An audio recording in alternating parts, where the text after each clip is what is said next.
Hi there, I'm Haley Hester, the Outdoor Coordinator for Georgia State, and today I'm going to teach you about how to build a fire, hopefully if you're in the backcountry or if you're just in your backyard.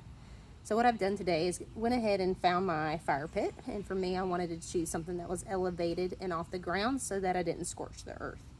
And then I went ahead and prepared by making sure that I had a way to ignite the fire and had a way to also make the fire. So I've already got myself some paper products, some small twigs, and some larger logs and twigs for making my fire, because once I get started I want to be able to build upon it really fast and keep it going throughout the day if I choose to keep it going for a couple hours. And of course, part of being prepared is knowing where to put your fire, so you want to make sure it's far enough away from any trees or anything else that might catch on fire, a house or your tent, so that no ember can migrate its way over and catch anything on fire that you don't want to. And part of preparing for that is also having a water source nearby, whether that's a bucket of water to extinguish your fire once you're done, or in my case, because I'm in the backyard, I've got my water hose handy in case something were to get out of hand. I have a way to put it out. So steps of fire safety, and of course, you never want to catch yourself on fire, so make sure that your hair is pulled back and that you're wearing clothing that doesn't dangle while you're building your fire. So we're going to go ahead and start doing our fire, and let's go ahead and make one. I'm going to go ahead and grab my lighter, and I'm going to start my base. Everybody has their preference versus a teepee or log cabin style. I like to crumble up paper and put it in the center.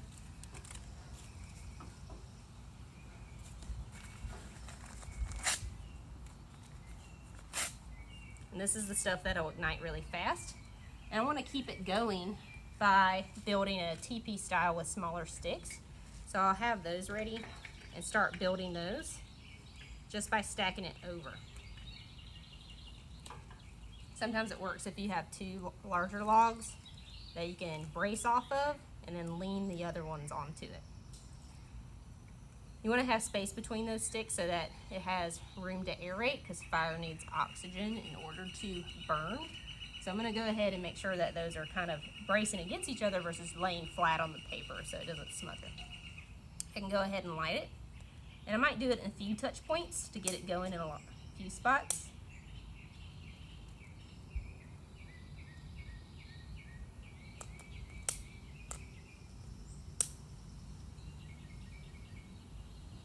Try to avoid any accelerants unless you absolutely have to in wet conditions, only because if you use things how you're not supposed to, it can really get out of hand, and that's how mistakes happen. So I like to try to keep it natural. Sometimes if your flame's having trouble, you might fan it or slowly blow on it to kind of get the air in underneath it to get it going. And in my case, I've got to feed paper into the spots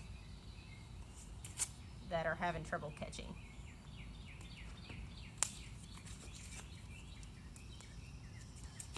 And as the flames get bigger, you're going to start adding larger logs so that they can catch. But first you're going to start out small to make sure you got a good base going on.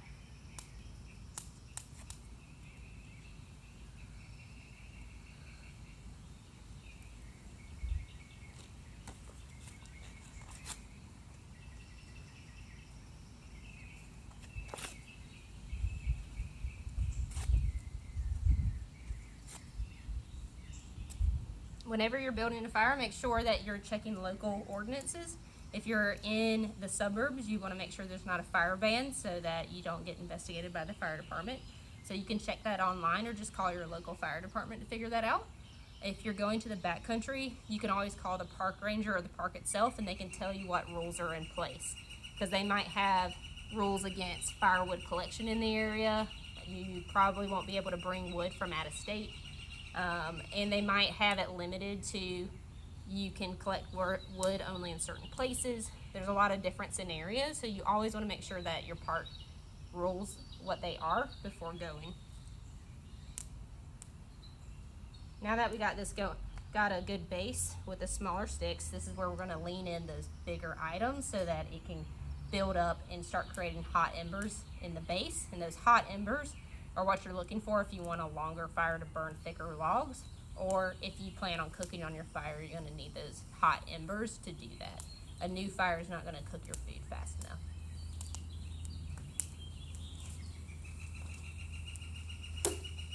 When you're in a park system, to follow leave no trace principles in collecting wood, always follow the 3 Ds: dinky, dead, and down. Dinky meaning no thicker than your wrist. You don't want to get really large logs.